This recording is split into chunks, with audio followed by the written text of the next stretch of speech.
I'm starting with this piece of cherry, and you can see I planed it down. And while normally you would be making your runner a perfect fit in here, which takes some trial and error, what I've done here is I've reduced the thickness of the stock to about a 1/16 of an inch less than the normal size of a runner. Normally the runner would fill this 3/4 inch space. I'm at 11/16.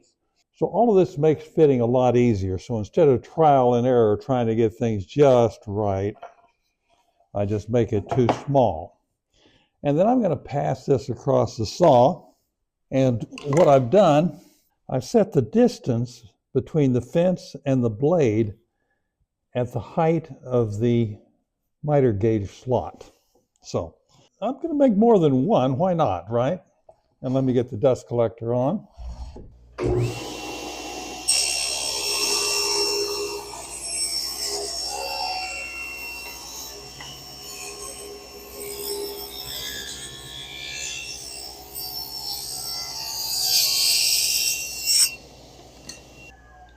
And there, you see I have a loose fit, and it's slightly below the height of the depth of the gauge. And I can raise it up I can move the fence very slightly if I want it to be a little taller. Now, always when you're making an adjustment, be sure that you have a point of reference that allows you to see exactly how much you've moved. So I'll do it like that. This will still be useful, but I'll make some more that may be just a little more perfect.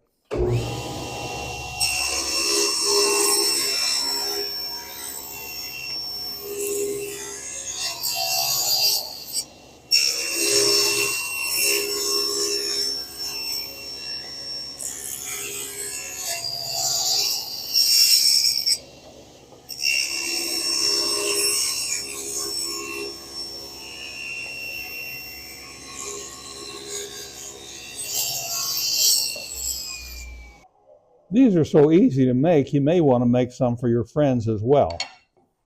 With my runners cut to length, I can mark where I want my adjustment screws to go.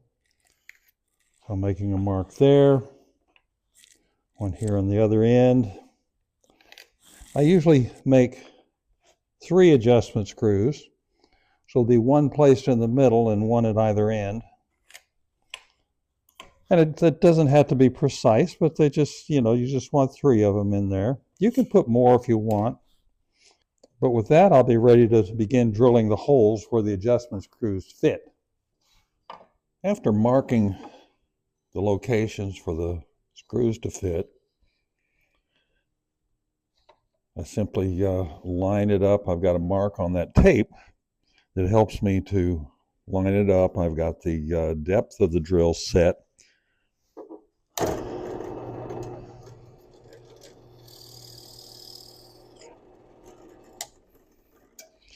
I want to go just deep enough so that the head of the screw will slightly protrude. With that first one, it looks like maybe I've gone a little too deep, so I'm going to lower it, or raise it, I mean. You want to make sure that there's no stuff behind there that's going to interfere with it being tight against the fence.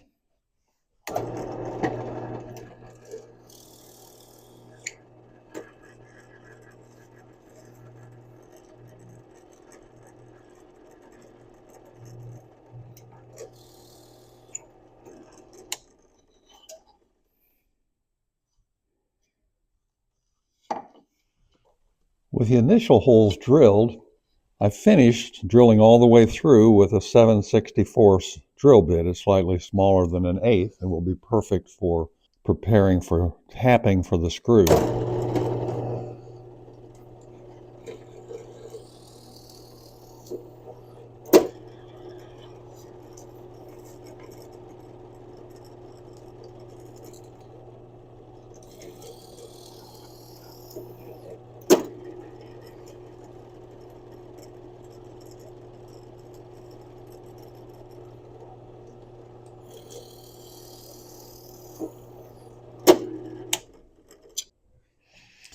Tapping for the screws to fit can be done with a cordless drill, provided you don't run it too far.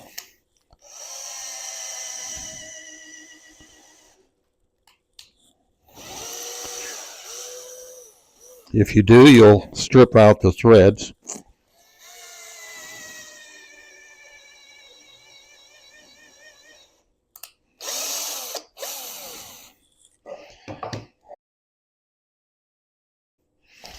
And so these nylon screws fit just perfect, and you can adjust them in or out to make your sled runner fit just perfect. And you can use steel screws for this, but I chose the nylon because they're quiet. The steel screws have a tendency to make a scratching noise. And after these are in place, you must sand that off so it'll be just a little shorter. These screws are 8/32, 3/4 of an inch long. You may wonder, well, why would I make one of those when I can buy one? You know, the obvious to most woodworkers is the satisfaction that you get from having made it yourself. But there's another advantage, and that's that most of the manufactured miter slides require you to put holes in specific places because they're made of aluminum or plastic or some material, and it requires the placement of exact holes.